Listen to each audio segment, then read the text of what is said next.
The government of the Virgin Islands, in collaboration with the BVI Football Association, hosted a press conference to provide an update on the Greenland Stadium.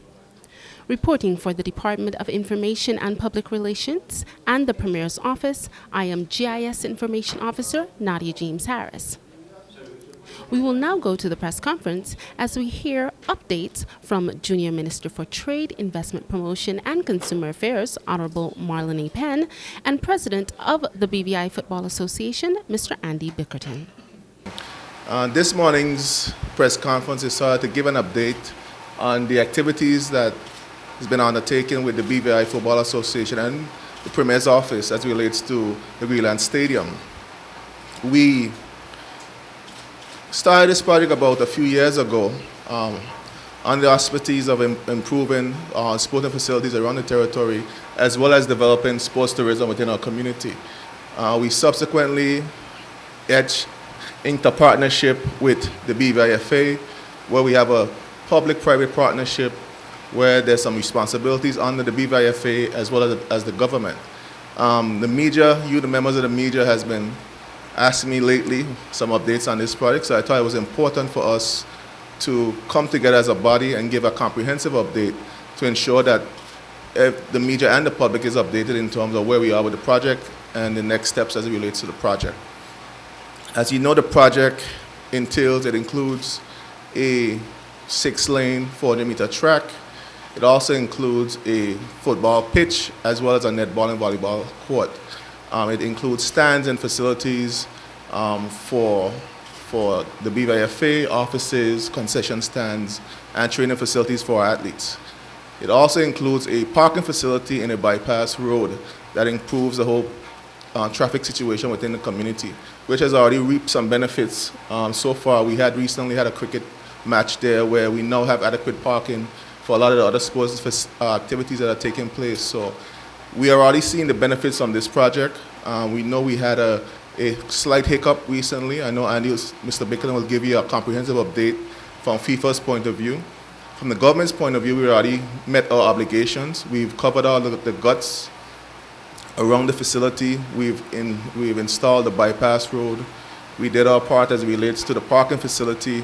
So now FIFA is kicking in as it relates to the pitch, the actual pitch. We now have a contractor on hand who has signed a contract, who's been on site, and we're scheduled to finish that aspect of the project by February, as well as sending the tenders out for the actual facility, the stands, and the building. I don't want to steal Mr. Bickerton's thunder. I know he'll give us more of an update on those areas. But the purpose of this press conference today is so you, the media, and so the public could get an update and a comprehensive update on what the activities that are happening, the next steps as it relates to further activities, and so that we could all enjoy this project once it's completed. I want to reiterate the government's commitment to this project. It's something that from the inception that the Premier and the entire caucus supported.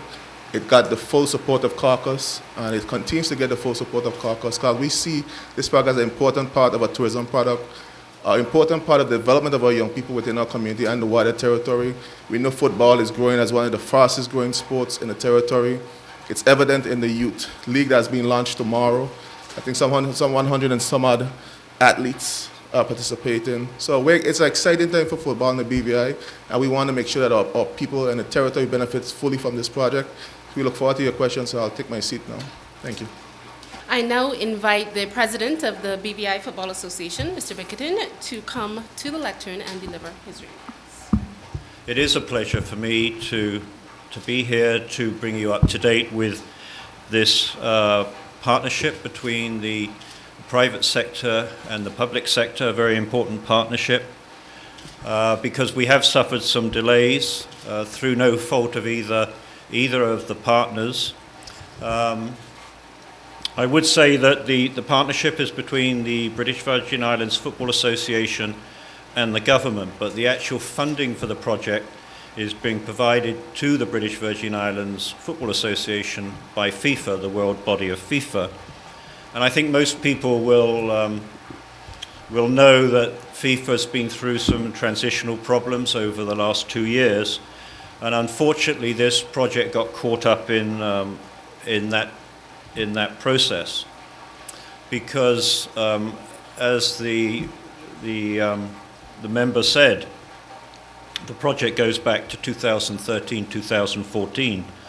So we actually broke ground on the filling of the site and the leveling and compacting of the site at the end of 2014, early 2015. We had a completion date of September the 30th, 2015, which I'm pleased to say our contractors met substantially. So by September the 30th, 2015, we'd completed stage 1 of the project on time. The government, as the junior minister says, had completed their part of the project by December 15, which was the covering of the gut, putting in the access road and certain of the retaining walls. So everything was going very smoothly. The pitch consultants had visited us in September 2015, and they'd completed their tenders to FIFA by early November. So we'd anticipated that it would take FIFA a couple of months to decide which contractor they were going to use, because that decision is made by FIFA, because the pitch is going to be an artificial surface, a surface that has to be to international standards so that we can play international football matches here. So by Christmas 2015, we were anticipating that we would hear back from FIFA on who they'd selected. But in February 2015, there was an election for the new president of FIFA, because the previous president, Mr. Blatter, had been removed. And so by the end of February 2015, there was a new president in place. And basically, FIFA had put the tendering process on hold until he was appointed. So once he was appointed, then the process continued. So they actually awarded the contract in April of this year, April 2016. But then FIFA hit other problems in that the acting general secretary was removed. And so the signatories who were supposed to sign off on the project had to be replaced. So again, we were caught up in a 3-month delay. But in the end of August 2016, the actual contract was signed between FIFA and the pitch contractor. And the pitch contractor was here quickly in September. I think there was a news release on that from the BVI FA, and I've seen it published online and in the local media.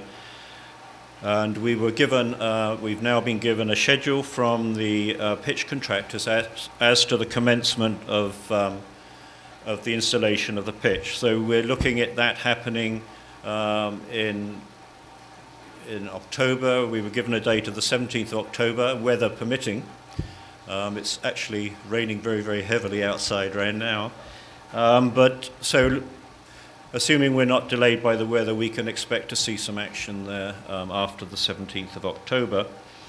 And as the junior minister said, the expected completion date is late January, early February. And from the BVI FA's point of view, obviously we're very, very excited about that in any event, but on the 22nd of February, we have the finals of our schools league, the under-7s, the under-9s, the under-12s, under-14s, and open. So we're really, really looking forward to being able to host those finals at the new facility, because we always have a tremendous turnout of children and parents for that, because our schools program encompasses all of the primary schools in the British Virgin Islands, including Jos van Dijk and Anegada, and also it includes all of the secondary schools, including the private schools. So we have a very wide range of people that will be attending that event.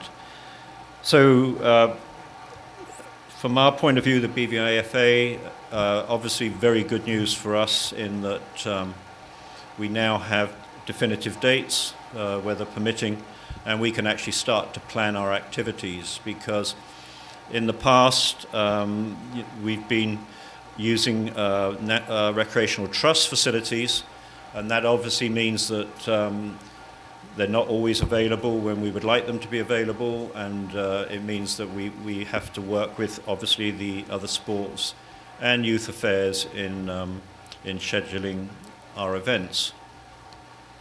The facility itself, as has already been said, includes a 6-lane, 400-meter track. One of the interesting things that came out of the visit of the engineer from the pitch contractors was a suggestion that rather than have a grass facility for the track, we might wish to look at a synthetic facility, so the pitch itself would be synthetic, and then there would be further synthetic grass which would go to the edge of the track. That's important because as of now, it's to be used for three, maybe 4 sports. That's football, track and field, netball, and volleyball. If we were to expand the synthetic surface to the edge of the track, it also opens it up to the possibility of playing cricket and rugby on the field. From our point of view, we would obviously have to be able to convince FIFA from a football point of view that it would make sense to in that synthetic surface, because their funding is to the BVI Football Association, and it's for obviously the development of their sport. So if we can find a good reason for that to happen, I think that will be very good honourable pen for sport in the BVI generally. So I'd like to thank you for your attention. We will be available to take questions, so thank you very much. Reporting for the Department of Information and Public Relations and the Premier's Office, I have been GIS Information Officer Nadia James Harris.